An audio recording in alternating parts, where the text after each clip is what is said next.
Greetings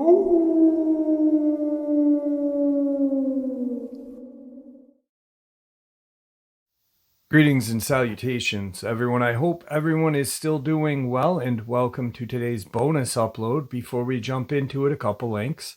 As many of you know, I rely on Patreon, PayPal, channel membership, and the merch to help the channel to continue to grow and go. Links to Patreon, PayPal, and channel membership is in the description below. Merch displayed directly under the video. Also, Dogman Frightening Encounters, Volume 1 through 3, the audiobook versions. They were written and researched by Tom Lyons, narrated and produced by me, Jeff Nadolny. Those audiobooks are available on Audible, Amazon, and iTunes, links to which are also in the description as well. And finally, last but definitely not least, if you'd really like to help support the channel to continue to grow and go, simply subscribe. It does not cost a cent. Click the like button, takes half a second. If you don't want to miss out on any of the informative uploads that I put out daily, click that bell icon, and folks, please leave a comment. Why? Well, because all of these things really do help the channel to continue to grow and go. And folks, they definitely do matter. Now, everyone, I have taken far too much of your time. Let's jump in to today's bonus, shall we? Alright guys, so tonight's bonus upload, I have got some Michigan Dogman encounters, an encounter out of Oregon. Also, I have some very interesting Michigan Dogman photos.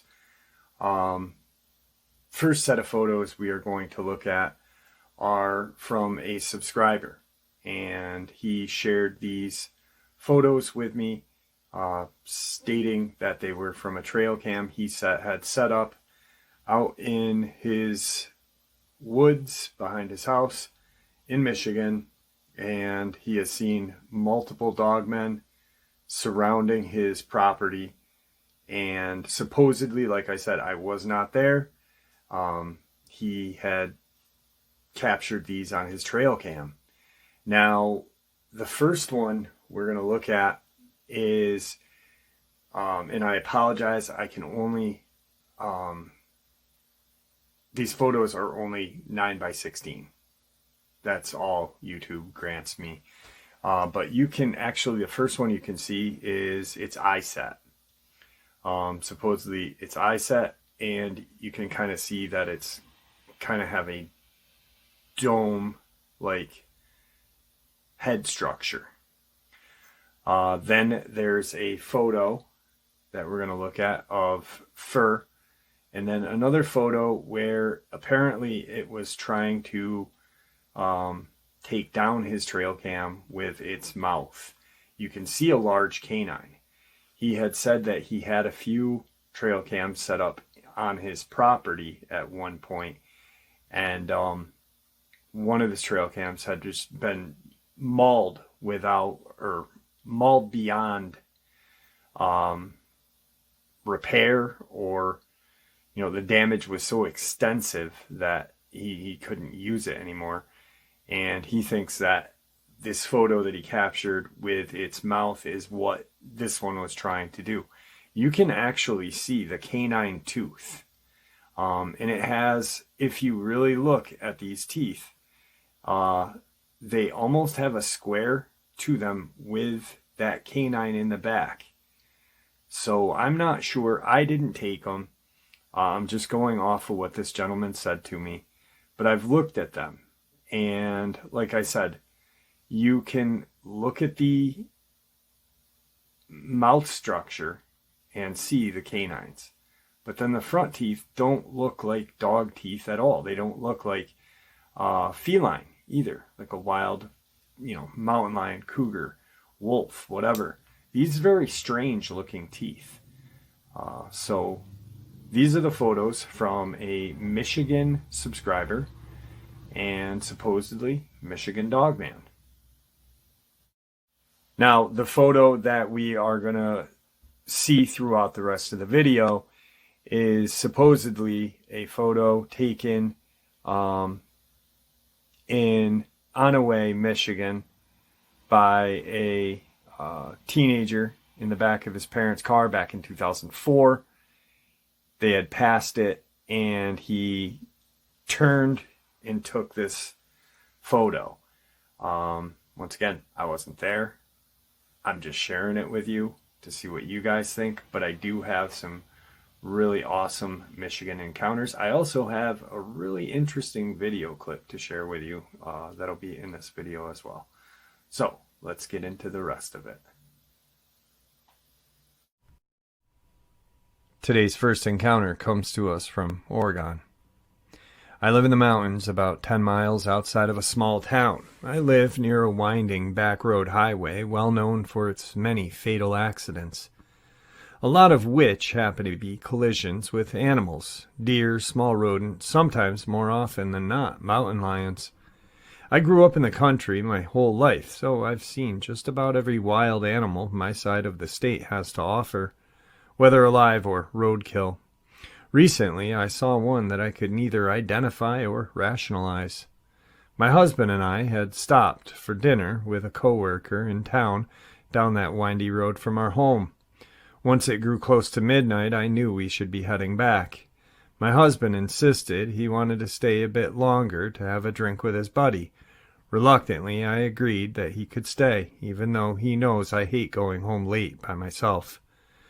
We have about a half-a-mile driveway leading to our home, which is blocked off by a padlocked gate. I get paranoid every time I have to get out of my car and unlock the gate, pull inside, and then relock the gate behind me. Not that I'm afraid of someone attacking me, but way up in the country, a wild animal mauling me. The number of mountain lions and bears in our area was definitely above average. I headed back home alone, my husband promising me he'd only be about another hour. I took the dangerous road extra cautiously this evening. The thick cover of trees surrounding the road made it pitch black. After finally arriving to my road, I hit the gravel faster, eager to get inside. What I saw next made me slam my brakes so hard I fishtailed a bit, scattering gravel every which way. What I saw, barely 2 feet from my car, was incomprehensible. It looked almost human figure at first. It appeared emaciated. Its ribs stuck out so far they took a barrel shape. It was hunched over, but if it stood straight, it'd have to be at least 8 feet tall. Tufts of matted fur all over its body. What skin shone through appeared mangled, mutated. Long limbs almost resembling human arms, but too thin and discolored. Its legs arched like a wolf's. It had no sign of a human face. The face had what seemed to be a snout that contained a sharp set of canine teeth that showed as it snarled at me. My eyes locked with its piercing yellows. It stared me down for what felt like an eternity. Then all of a sudden it broke our gaze, swiftly disappearing into the woods. I was so scared I sat in my car until my husband arrived home an hour later. He had to knock on my window to get my attention. He questioned me about it once. We were safely in our home.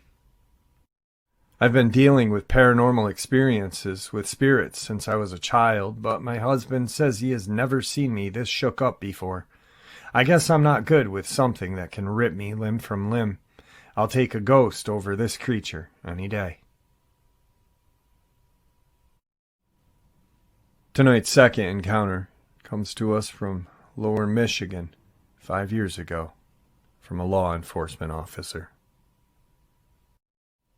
They found the first body. It was a hiker that had gone missing weeks prior. When my partner and I arrived on the scene, we had found the responding officers visibly shaking, one of which had vomit drying on his uniform. The other officers that were on duty were making a conscious effort to avoid the taped-off thicket of woods while talking to the Boy Scout troop that had the misfortune of stumbling upon the remains of a hiker draped over a branch about 12 feet from the ground. My partner and I went under the tape and headed over to the tree to investigate the scene. As soon as we were within 25 feet of that tree, we were hit with the sickly, sweet smell of death. I immediately grabbed the Vicks I kept in my blazer pocket along with a dust mask, rubbed the Vicks under my nose, and put the mask over my nose and mouth. It was too late for my partner, as I saw him scrambling away to the brush pile to relieve his stomach of breakfast that we had only eaten an hour ago. I approached the tree by myself, as a few officers who could stomach the smell were taking pictures of the scene and looking for clues as to what had occurred there while we waited for the coroner to arrive. My first instinct was that the unfortunate hiker had come across a female bear and her cubs, but the suspicion was soon allayed when I saw the remains of the body for the first time. It was draped over a branch backward, with the top 3/4 of its skull and face barely hanging from the back of its scalp. Its silver-white hair flowed in the gentle breeze. He looked to have been about 6 feet and roughly 180. There was no way a bear native to Michigan could drag a corpse 12 feet into a tree, not to mention that there would be no reason for a bear to do that. I had briefly thought about a mountain lion attack, but cougars were extremely rare in the lower peninsula, and they usually bury what meat they don't immediately consume. All of these thoughts went through my head in about 2 minutes while I stared at the carnage before me. While I initially ruled out an animal attack, I thought it best to contact the DNR over to Cadillac to confirm my theory. Once my partner stopped puking and approached the tree now wearing his mask, I had him call DNR post to see if there was an officer in the area that could come and investigate. We were in luck, as there was an officer in Bitely that would be on scene about 15 minutes. By this point, the local news crews had arrived and were pestering the officers for a lead. I've been a detective for 26 years in October, so I had learned to tune out the news and focus on the investigation at hand, but my partner was a little greener than I was and had trouble focusing. I eventually got him to focus enough to notice the very large prints in the still damp mud. They were definitely animal in nature, but none that I had seen before. Paired with incredibly deep scratch marks around the tree's trunk, it was now decidedly better that we had contacted DNR. Once DNR arrived, I was pleasantly surprised to see a shapely young woman instead of an older man I was expecting in the area. While she was young, she was incredibly knowledgeable about the area and wildlife. She was actually a member of the local Potawatomi tribe, which would explain her knowledge of the area and wildlife. She explained the monstrous prints were canine in nature, but for the prints to be that large, the animal in question would have to be enormous, at least 400 to 500 pounds, and over 7 feet tall if on its hind legs. What I hadn't noticed until she said was hind legs. They appeared to be an approximate gape of a very large man and not canine. The newspaper article eventually read Mountain Lion Attacks Hiker, but I know that not to be true, and so does that DNR lady. Today's third encounter. This happened not too long ago, and I really need to share it to get it off my chest. I live in the deep south, and as such, I am used to traveling long stretches of highway without streetlights or civilization. I honestly prefer it, but that's because I'm in the safety of my vehicle. Walking in it is not the same. I was coming back home from visiting my sister a couple of counties over. She had gotten sick at the very beginning of the pandemic and almost died from it. She recovered, obviously, but her lungs suffered a good bit of damage. So I go and visit when I can now that everything is semi-back to normal. It's about a 4 to 5 hour drive, and I had left later than I intended, just because I got caught up talking. Once I got on the highway that will take me straight home, houses become sparse, and no streetlights can be seen, except for a few near houses. About 10 miles away from my home, my check engine light pops on, and no sooner did I look at it, my car began making this god-awful noise, and I had to pull over. Using the light from my phone, I tried looking under the hood, but couldn't see anything by this measly light. So I called my wife to come pick me up, and I would deal with it in the morning. No answer. She had a bad habit of letting her phone die and not realizing it. Calling a tow truck was not worth it because I'm so far out. By the time they get there, I could have walked home. So that's what I did. I'm in okay shape, and it's a straight shot home, so I figured no biggie. It was a peaceful walk for about an hour. It was a moonless night, but the stars were out and the crickets were chirping, but I realized that they had gone silent, and then I could swear I heard footsteps behind me. I stopped, and nothing. I guess it must have been my steps echoing, and I start walking again. There the steps were again, so I stopped. Same thing. I was a bit freaked out now and decided to experiment. I began walking again, and when I heard the steps, I increased my speed slightly. I could still hear the other steps matching my own. So, as a final test, I stopped suddenly. I heard 2 extra steps behind me. Now I know something was following me. My mind raced. Was it an animal? A meth head thinking they were going to rob me. As I was standing still, wondering what the hell to do, I heard 1 heavy step, and that's all I needed. I bolted. Now I could hear heavy footfalls, not even trying to disguise themselves. I knew I couldn't keep this up, and it was gaining on me. About that time, karma, divine intervention, whatever you want to call it, happened. A light appeared behind me, and I could hear an engine, but I didn't dare look behind, lest I slowed. A second or so later, a truck skidded to a halt next to me, and I heard a voice shout, "Jump in." I didn't need to be told twice. I grabbed the side of the bed and rolled in the back, and no sooner had I, the driver sped off so fast I slid into the tailgate. I didn't really care. I looked back, but it was so dark I couldn't see anything, but I swear I heard a growl over the truck's engine. I looked back toward the cab, and the driver was opening the back window and had his interior light on. I recognized that it was my neighbor, about a mile apart, but still. I poke my head in the cab and tell him thanks. He looks at me with these wide eyes. WTF was that? I don't know, man. I just heard it chasing me, and I never stopped to look. He told me that he had seen my car some ways back and wondered if I needed any help, so he drove slowly looking for me. He said he spotted me running, and some giant, vaguely human shape was chasing me. He said it looked to be just shy of 7 feet by his guess and as wide as a barn. I asked him if he thought it was a bear, and he looked at me and said, "Do you think it was a bear? I don't." We rode in silence to my house, where he dropped me off, and we'd go in the morning to see about the vehicle, he said. I thanked him and hurried inside and locked the door. Next morning, my wife was hysterical that she had let her phone die and I needed help, but I told her it was okay. I didn't tell her what had happened, though. My neighbor came around 9 a.m., and we drove out to my car. We decidedly did not talk about the night before, but that went out the window when we got to my car. It was destroyed. All the windows had been shattered. The tires looked like they had been slashed by some kind of claw. It looked like the Hulk had gone to town on it. Dents covered almost every inch. Worst of all, there was a deer carcass lying on the roof with its belly ripped open.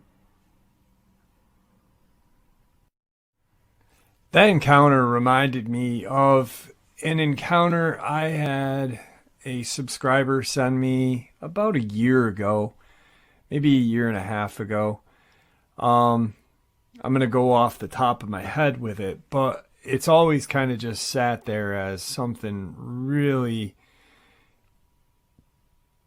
terrifying that could happen to any of us driving a vehicle. So the guy was in his vehicle. He had just come back from a business meeting or something, and heading home out of state. And he was down south in some rural roads, which was the only way to get to where he needed to go. And as he's driving, he pops a tire. His tire just pops. Probably a hot day or something. I don't really remember. Like I said, it was about a year and a half ago. I remember he'd gotten a flat. So he gets out of his vehicle. He gets his jack out, his spare, jacks it up, starts changing the spare. And as he is done changing the tire, he's got his donut on, and he's putting the lug nuts on. The main tire is sitting outside of his car, and he's got his jack down now because he's tightening up the lug nuts, so it's not jacked up yet, or anymore, excuse me. But everything is out of the trunk of his car. His trunk's open and everything. And he sees out of like the peripheral a large kind of creature go into the woods. Dark colored, really dark. Not bipedal, quadruped. And he then kind of just starts to rush a little because he's like, was that a wolf? Was it a bear? What was it? And as he's tightening up like the last lug nut, he hears a growl, and he looks back over, and this creature, Dogman, still on all fours, pops its head out of the woods where it had just entered and is now staring at him. And it gets into the road. It's maybe 50, 60 feet from him, and absolutely huge on all fours. Well, he's got his tire iron in one hand. One lug nut is the only thing that he's got to tighten. And he's looking at this creature. He's, thinking, what do I do? Do I tighten this lug nut? Do I throw all the crap in the car and take off? What do I do? And at that point, the creature stands up. And it's huge. It's 7, 8 feet tall. Just a gigantic monster.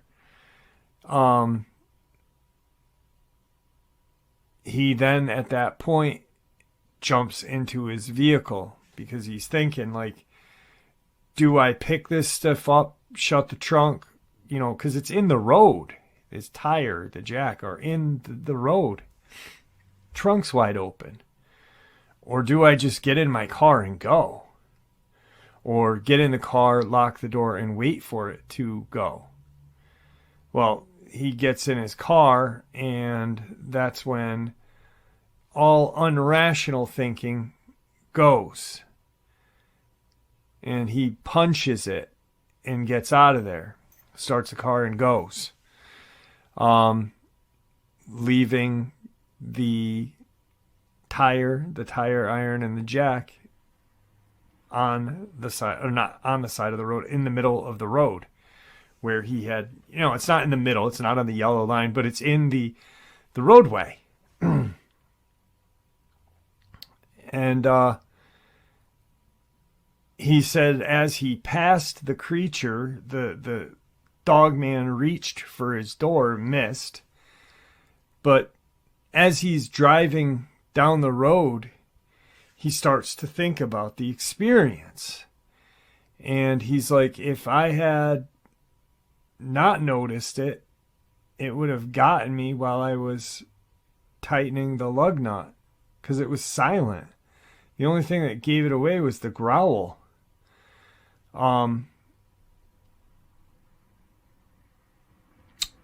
So he starts to think about the size of this creature.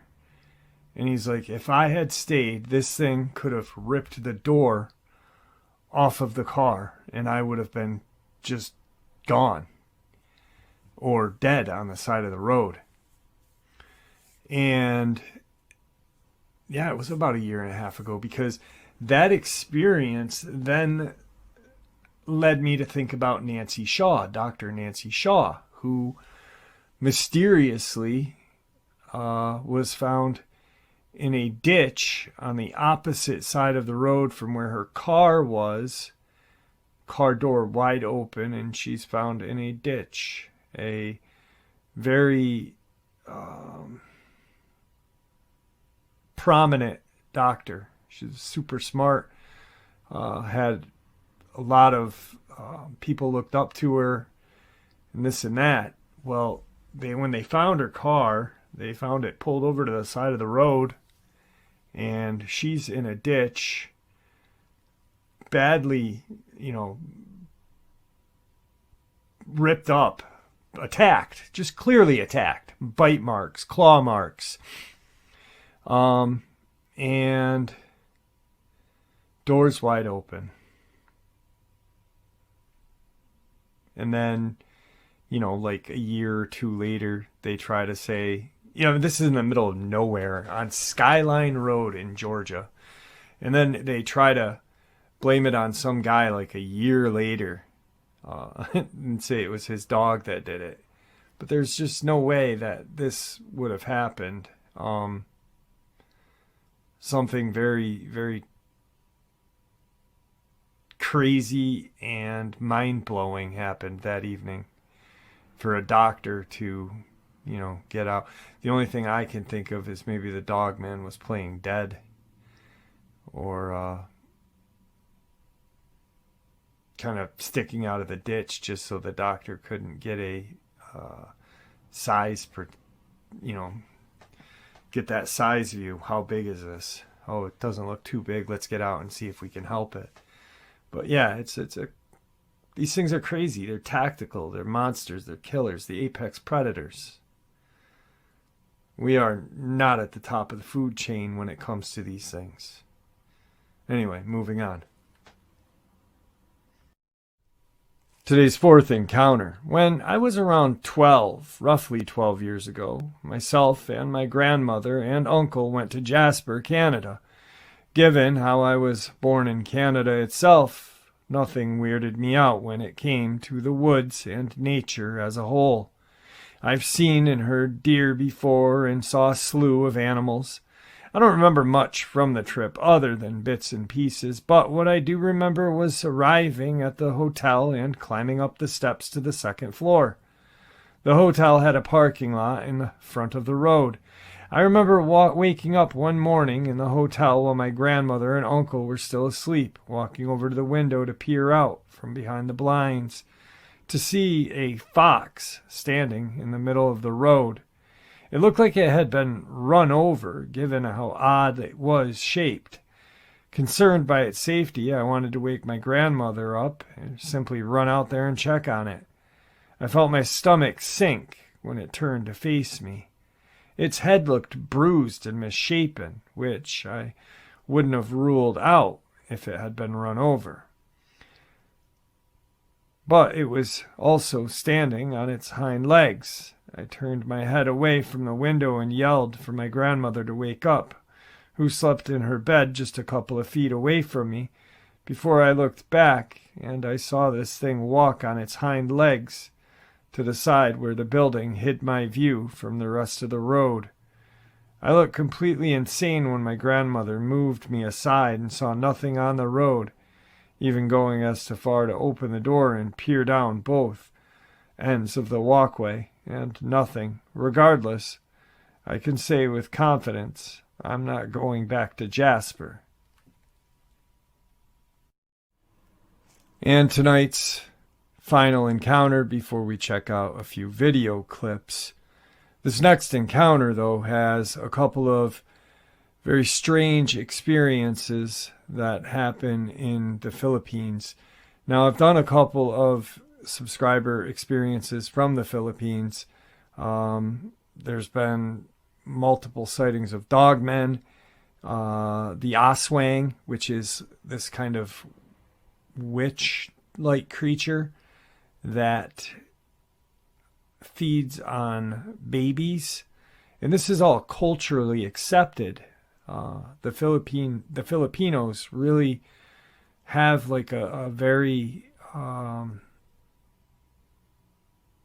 I guess culture where this stuff is accepted and talked about. One of my friends that I went to school with lives there, and he said it's very strange there. I have to ask him. I'm going to ask him next time I talk to him if he's had any kind of experiences like this, but let's get into it. I've been going to school in the Philippines for the last couple of months, studying abroad due to the combination of my parents not wanting to look at me not being able to stand being at home, and it being super cheap, all under the guise of me learning more about my family's culture. This country's weird. And I don't mean it in that way. It's not like America kind of way, though I've had those moments once or twice. There's this energy here, not a hustle or bustle type energy, no. Laugh at me all you want. It's almost mythical. There are all sorts of things that lurk in the dark here, and people accept it as a daily fact of life. Walking back to my apartment in the middle of the night with some friends, we passed an old abandoned churchyard. Creepy enough as it is, but it gets worse when I saw this smushed face. I've assigned these things all nicknames because just thinking about these things and writing them down freaks me out. We take comfort any way we can, right? My way is assigning these things names that freak me out. Smush face, well, it was this skinny dude, except half of its face was caved in and scraped into a reddish-brown pulp, like a fatal motorcycle accident that decided to get up and walk. Except walk is not right. It kind of jerked here and there, like those Silent Hill nurses, but clearly less bosomed. I knew what I had to do. Generations of my family had stood up in the darkness and laughed. I shoved my hands in my pockets, lowered my head, and kept walking. That particular legacy is not mine to carry. The confident laughter echoing in my head faded into the night. My friend, one of the group, sided up next to me, head down and arms crossed, almost wrapping them around himself. "Do you see that thing too?" I peered out of the corner of my eye, seeing the figure jerking towards us. Yeah, we kept walking, taking as much comfort as we could in our friend's jokes and laughter. The thing vanished as soon as we were far enough away from the churchyard. Some other things, however, just have no explanation or reason. The way it was explained to me when I was younger is that weird things exist in our world, and they do weird stuff. Some are malicious, and sometimes we spot them just going about their business, and are lucky enough to not be on the receiving end of their attention. If you are that lucky and can shake off that moment of terror, then it really makes for quite a sight. Sadly, step 2 has proven difficult for me. There was another time I walked past a graveyard on my way to a study group. Noticing movement from the corner of my eye, I peered through the gate. There was a dark moving figure. I mean, really dark, like a living shadow, fluid and stark against the grays. It wasn't a trick of the light either. Normal shadows don't play off of light like that in late afternoon. They just don't. A vaguely humanoid shape slunk and climbed, sticking to the shade as it continued its rather feline movements. It leapt from the ground to the top of the mausoleum, and that's when I decided to just leave and run to my friend's house. One other time I was crossing a bridge, and I looked down and across. Stretching out into the water was this ramshackled pier, falling apart in that way that crappy handmade piers do. A creature was sitting on it. It had dog's head and a human-like body. The head and the fur coating the body reminded me of a dingo, at least from where I stood. Its arms were very long and elbows touched the ground. One leg was drawn up, but the other one dangled in the water. It looked almost... I don't know how to explain it. I started staring and whispered, "WTF?" Then I started to run, and I jumped on the next bike taxi I saw. Alright guys, some very chilling encounters, some very interesting photo, supposedly of the Michigan Dogman. The one from the subscriber out of Michigan is pretty interesting too. And I can't say without a shadow of a doubt that they're real. I can only say, hey, this is what was shared with me. This is what I'm sharing with you. And I let him know that, firsthand. I said, listen, this is how it's got to be. I can't say, without a shadow of a doubt, guys, this is an actual Michigan Dogman photo on a Trailcam. All I can say is that you said they were, and I'll share them. Now, I'd love them to be real, 100%. He really does appear to be an honest guy and a decent guy, so hopefully they are real. Now I've got a video clip of a Bigfoot crossing over into some woods. Pretty interesting. Not really sure if it is or isn't. You decide.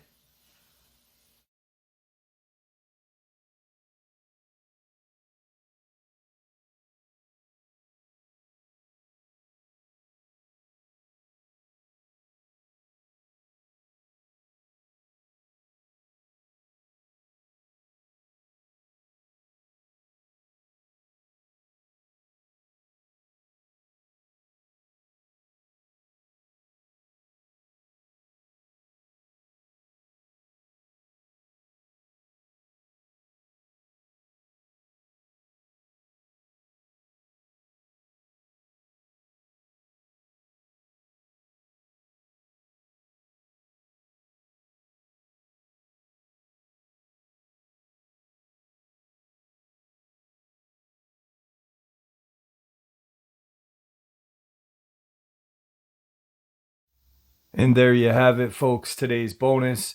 I do hope you all enjoyed it as much as I enjoyed sharing it with you. I'd like to thank you all for supporting the channel. After all, it is your support that keeps the channel growing and going, and what gives folks like all of us a place and a chance to share our experiences and theories judgment-free, just simply treated with the respect we all deserve. Everyone, please stay safe, happy, healthy, and ever vigilant, keeping an eye on our children, pets, family, and friends. These creatures are real.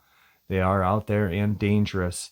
Share this information with those you love and care about, and it may just help save their lives someday. Until next time, never stop asking questions, never stop searching for the truth, and God bless.